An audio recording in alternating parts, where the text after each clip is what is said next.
Hi viewers, welcome to our channel. ప్రస్తుతం మనతో పాటు దామ బాలాజీ గారు సీనియర్ జర్నలిస్ట్ ఉన్నారు. వారితో ఒకసారి మాట్లాడదాం. సార్ నమస్కారం సార్. నమస్తే.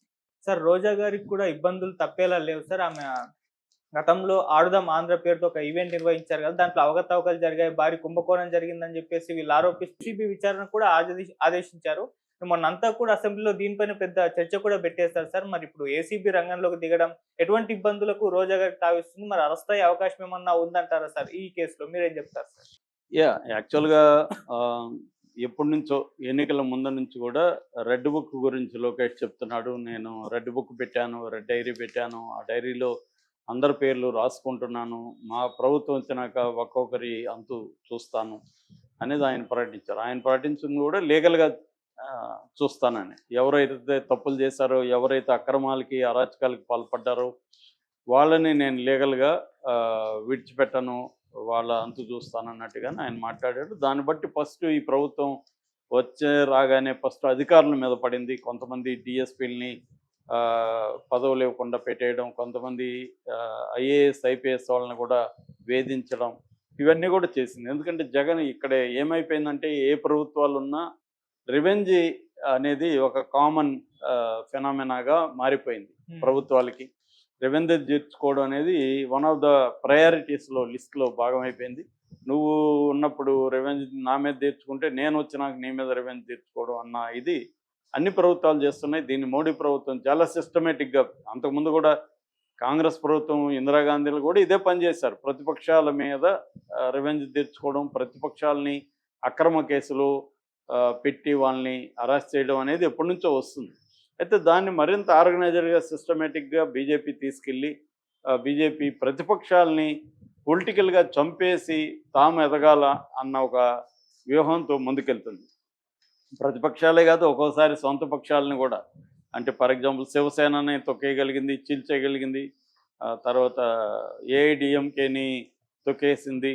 ఇలాగా బీజేపీ ఏంటంటే అదొక భస్మాసుర హస్తం లాగా, అది ఫ్రెండా శత్రువా అనేది దానికి సంబంధం లేదు. తనకి ఉపయోగం ఉంటుంది అనుకుంటే ఎవడి మీద హస్తం పెడుతుంది, తొక్కేస్తుంది అన్న ఇది తెచ్చుకున్నారు. దీన్ని ఇప్పుడు రీజనల్ పార్టీలు కూడా ఇదే పనిలోకి వెళ్ళిపోయినాయి. రీజనల్ పార్టీలు కూడా ఏంటంటే ప్రతిపక్షాలని బతికించి పోరాటం చేద్దామని కాకుండా ప్రతిపక్షాలని చంపేసి పోరాటం చేయాలన్న పద్ధతిలో అన్ని పొలిటికల్ పార్టీలు, ఏ పొలిటికల్ పార్టీకి కూడా తేడా లేదు. ఎసెన్స్లో కొంత ఎక్కువ తక్కువ చేయొచ్చు. ఇప్పుడు జగన్ విపరీతంగా కేసులు పెట్టి ఇవన్నీ చేశాడని విమర్శలు వచ్చాయి. అంతకిప్పుడు 10 రెట్లు తెలుగుదేశం కూటమి ప్రభుత్వం, 10 రెట్లు జగన్ సంబంధించిన వాళ్ళని కేసులు పెట్టి చేస్తుంది. వీళ్ళల్లో కేసులు పెట్టడానికి వీళ్ళు అర్హులు కాదా? పోసానమూరుల మీద కేసు పెట్టడం తప్ప, బోరుగడ్డ అనిల్ మీద కేసు పెట్టడం తప్ప, వర రవీంద్ర మీద కేసు పెట్టడం తప్ప, నాని మీద, వంశీ మీద కేసులు పెట్టడం తప్ప అనే ప్రశ్నలకి తప్పైతే కాదు. ఎందుకంటే వాళ్ళు విపరీతంగా వ్యక్తిగత దాడులు చేశారో తప్పు కాదు. కానీ ఆ ప్రాసెస్ అనేది లీగల్గా ఉండాలి, రాజ్యాంగబద్ధంగా ఉండాలి, డెమోక్రటిక్గా ఉండాలి. అవేవి చేస్తున్నట్టుగా లేదు. కావాలని అక్రమ సెక్షన్లు పెట్టడం, కోర్టులని కూడా పరిగణలోకి తీసుకోకుండా లాని బ్రేక్ చేయడం, తమకు ఇష్టం వచ్చినట్టుగా ప్లాన్ చేయడం, ఎక్కడెక్కడ సంబంధం లేని వాళ్ళ దగ్గర కంప్లైంట్ ఇవ్వడం. రెండోది, హైకోర్టే చెప్పింది హెబియస్ కార్పస్లు మా జీవితంలో ఎప్పుడు ఇన్ని రాలేదని.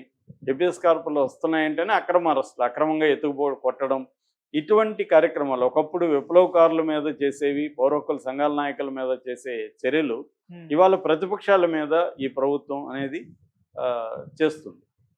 ఈ నేపథ్యంలో 1 by 1 టార్గెట్లు వాళ్ళకి అనుకూలతను బట్టి డైవర్ట్ చేయాలనుకున్నప్పుడు, ఇష్యూలను డైవర్ట్ చేయాలనుకున్నప్పుడు, తమ మీద తీవ్రమైన వ్యతిరేకత రాకుండా ప్రజల్ని తప్పుదారి పక్కదారి పట్టించడానికి రివెంజ్ని కూడా దానికి అనుకూలంగా వాడుకుంటారు. రివెంజ్ కూడా ఒక్కసారిగా ఏమీ ఉండదు.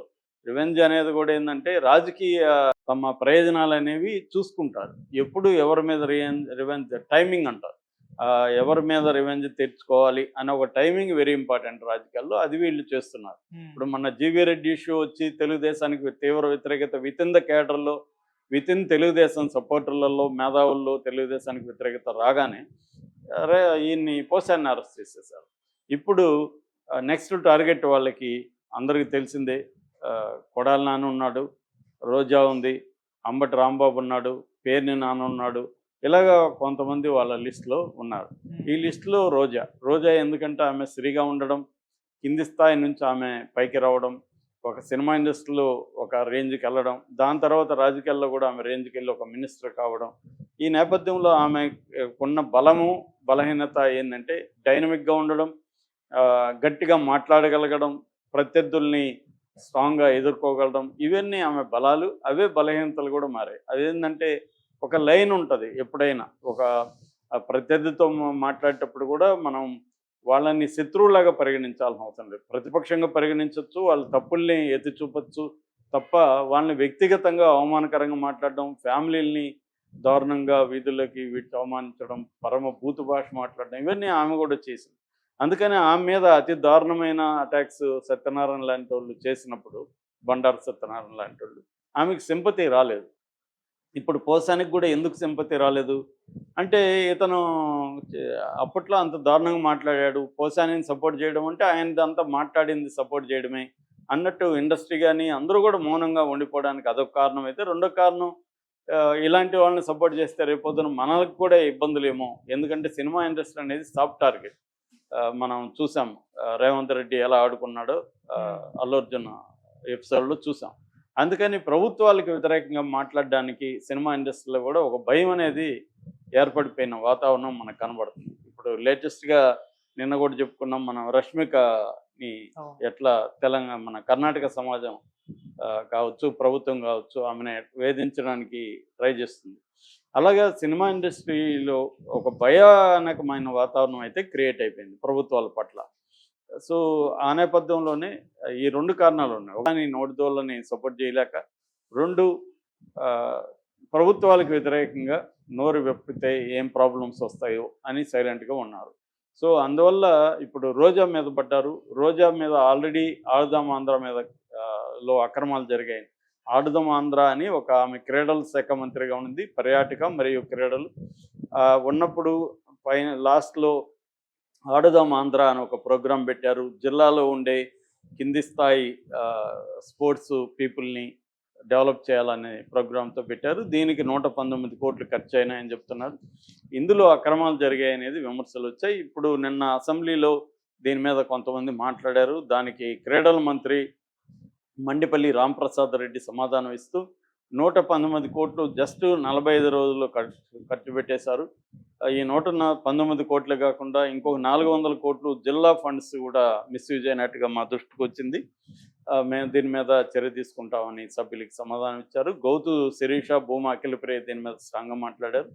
ఇంకొక దగ్గర మాట్లాడినట్టుగా ఇంకొకటి కూడా వైరల్ అవుతుంది. అదంతా దీంట్లో ఏమి అవినీతి జరగలేదు, 119 కోట్లు సక్రమం ఖర్చు పెట్టారని ప్రభుత్వమే చెప్పినట్టుగా కూడా వార్తలు వచ్చాయి. ఏదేమైనా ఇప్పుడు ఏసీబీని ఈమె మీదకి ఉపయోగించడానికి ట్రై చేస్తున్నారు. సో మొత్తం 400 స్కామ్ అని కొంత ఫిగర్ పెద్దగా ఉండడానికి అనుకూలంగా పెట్టారని విమర్శలు వస్తున్నాయి. సో 400 కోట్ల స్కామ్ రోజా మీద ఉంది. ఈ స్కామ్లో అరెస్ట్ చేయబోతున్నారు అనేది ఒకటి. రెండోది, ఆల్రెడీ ఇవాళ కేసులు పెట్టడం పెద్ద విషయం కాదు. ఆమె ఇప్పుడు మాట్లాడిన పాత వీడియోల్లో నేను హర్ట్ అయ్యానని కడపలో ఒక అతను, లేకపోతే శ్రీకాకుళంలో ఒక అతను కేసులు పెట్టేయచ్చు.